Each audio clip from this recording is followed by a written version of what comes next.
Alô, galerinha do meu canal, tudo bem? Eu sou a professora Lu Valles e vou conversar com vocês sobre língua portuguesa. Mas antes disso, quem ainda não se inscreveu, se inscreva no meu canal e se junte aos milhares de seguidores que eu tenho. Imaginários, mas são meus seguidores. E quando acabar, deixa teu like. Pra cima! Se tu fizer assim, eu vou descobrir quem foi. Entendeu? E deixa um comentário, legal, claro, né? Bom, não sai daí que tem papo sério. Só um pouquinho. O que mais eu tenho que falar, produção? Ah, lembrei, não tem produção. Fica aí, eu já volto. Bom, agora o papo sério. Nós vamos começar a enviar para vocês, eu e também os outros professores, algumas coisas mais dinâmicas, não somente a atividade. Cada um vai escolher a sua forma. Eu vou mandar vídeos, áudios, enfim, vou elaborando. Aproveita as explicações, presta atenção nas explicações, não debocha da professora, porque debochar de professor é pecado e Deus está sempre vendo, tu sabes disso. E aproveita, a gente vai superar essa fase difícil da melhor forma possível, certo? Combinado? Vamos lá então. Nosso primeiro assunto, como eu já havia dito, vão ser os adjuntos. Primeiro a gente vai falar sobre adjunto adnominal. Mas o que é adjunto? Adjunto significa unido, preso. E neste caso, na análise da frase, análise sintática, o adjunto é aquele termo que vem junto ao outro para complementar a informação. Os adjuntos adnominais, eles funcionam sempre em torno de substantivo, por isso adnominal. Vem junto a um nome. Substantivos são chamados nomes. Como podem se apresentar esses adjuntos?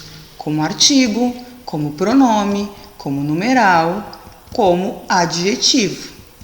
O adjunto adnominal, então, ele tem a função de caracterizar ou determinar um substantivo. Ai, que coisa confusa. Calma, a gente vai analisar uma frase para vocês entenderem melhor e visualizar isso. Nesta frase, uma dor intensa atingiu o paciente moribundo, como é que eu começo a analisar uma frase? Lembram? Vamos relembrar juntos então.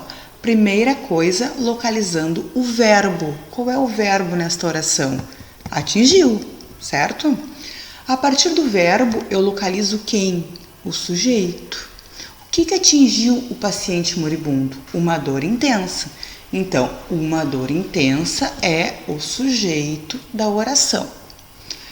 Seguindo, no sujeito a gente tem sempre uma partezinha chamada núcleo, que é onde está concentrada a informação principal desse sujeito. Se eu disser a vocês uma intensa atingiu o paciente moribundo, não estou dizendo nada. Se eu disser intensa atingiu o paciente moribundo, também não.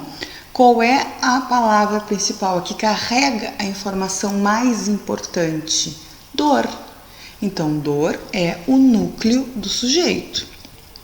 O que vem em torno deste núcleo, que vem junto ao núcleo, são os adjuntos, que neste caso é o uma e o intensa. Então, repetindo, o que vem junto ao núcleo do sujeito, neste caso estamos analisando somente o sujeito por enquanto, tá?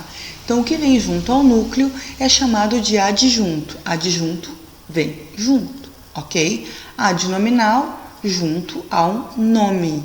Substantivo, para reforçar mais uma vez, é nome, ok? Bom, então fazendo uma análise geral dessa frase, para reforçar, uma dor intensa atingiu o paciente moribundo, o sujeito é uma dor intensa, o núcleo deste sujeito, dor, e os adjuntos adnominais, uma e intensa. Aqui eu trouxe também a análise do resto da oração, tirando o sujeito, o que sobra é predicado, lembram? Mas nós iremos ver na sequência das aulas, relembrar, revisar todas essas partes. Eu trouxe aqui só para que a informação ficasse completa, mas não se desesperem. Nós veremos nos próximos vídeos uma revisão sobre as outras partes da oração, ok? Então, eu trago aqui que o predicado é atingir o paciente moribundo, tirando o sujeito, eu repito, é predicado. O atingiu é um verbo transitivo direto e é o núcleo do predicado. O é adjunto adnominal, paciente é o núcleo do objeto direto e moribundo é adjunto adnominal. Mas, repito, não se desesperem. Tudo isso vai ser revisado. O que tem que ficar para hoje, para agora? O adjunto adnominal, que é o que mesmo? É o que vem junto ao substantivo, ok? Bom trabalho! Bom, dando sequência aos adjuntos, nós falaremos agora sobre os adjuntos adverbiais. Se os adnominais eles funcionavam em torno de um nome, os adverbiais funcionam em torno de verbo ou de advérbio. Eles indicam uma circunstância modificando o verbo, um advérbio ou também um adjetivo, tá? Vamos ver com calma isso. Ele pode indicar uma circunstância de modo. Como assim, professor? Vejam bem. Júlio anda. De que modo ele anda? De que maneira ele anda? Apressadamente. De tempo. Viajaremos. Quando? Amanhã. De intensidade.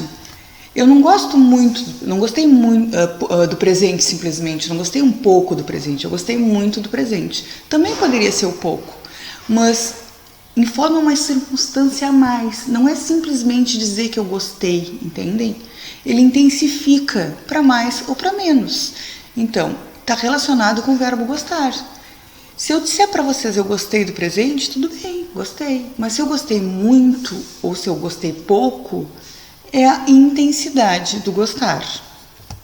Também pode informar uma circunstância de negação. Não conhecemos os jogadores do time. O não, ele está representando uma circunstância de negação neste caso. Pode representar também uma afirmação, certamente irás conosco. É diferente de eu dizer irás conosco.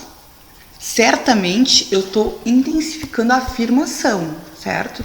Então, o adjunto adverbial, neste caso, está informando uma circunstância de afirmação. Pode também representar uma circunstância de dúvida, talvez chegue atrasada. Ou uma finalidade. Eu me esforcei, para quê? Para vencer. Então, é o fim, é o motivo pelo qual eu me esforcei. E companhia. Fomos com quem? Com nossos amigos. Entenderam? Então, essas informações elas podem ser retiradas da frase, só que elas enriquecem, elas indicam coisas a mais, entendem? Eu posso dizer que o Júlio anda, caminha, mas como ele está andando? Apressadamente. Então, eu enriqueço as informações quando eu indico a circunstância em que elas ocorreram. O adjunto adverbial pode ser retirado da frase sem alterar a estrutura. Não altera a estrutura, mas ele modifica a informação. Modifica, ou pelo menos diminui, né, a informação. Pode também representar a circunstância de causa. Faltou a aula. Eu poderia dizer somente isso. Joãozinho faltou a aula. Por quê? Porque estava gripado. Eu não sou obrigada a dizer esse porquê, entendem? Ninguém precisa justificar a aula. Ah, mas quando tem prova tem que justificar. Tá, e outra coisa. Neste caso aqui, se eu disser que ele faltou a aula porque estava gripado, eu estou informando, indicando a circunstância de causa, o porquê ele faltou a aula. Pode também o adjunto adverbial indicar a circunstância de assunto. Conversamos sobre a redação. Sobre a matéria. O caderno é feito de quê? De papel reciclado. Não é matéria, português, matemática, história. Não. Material, certo? O caderno é feito de papel reciclado. Circunstância de matéria. Instrumento. Cortou a carne com a faca. Mais uma vez eu reforço. É uma informação não obrigatória para a estrutura da frase. Mas ela enriquece, ela acrescenta, ela dá uma informação a mais. Então, cortou a carne com a faca. Lugar. Ficamos em casa. Em casa é a circunstância de lugar. Meio. Viajamos de carro. Concessão. Saímos apesar do frio. O que é concessão? É uma ideia não prevista. É contraditório, uma oposição. Estava frio, mesmo assim nós saímos. Então, saímos apesar do frio. Preço. Compramos o livro por R$50. São coisas que a gente não precisa informar.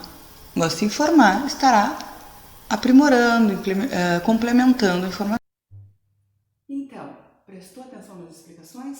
Agora faz as atividades e volta às explicações quantas vezes for necessário.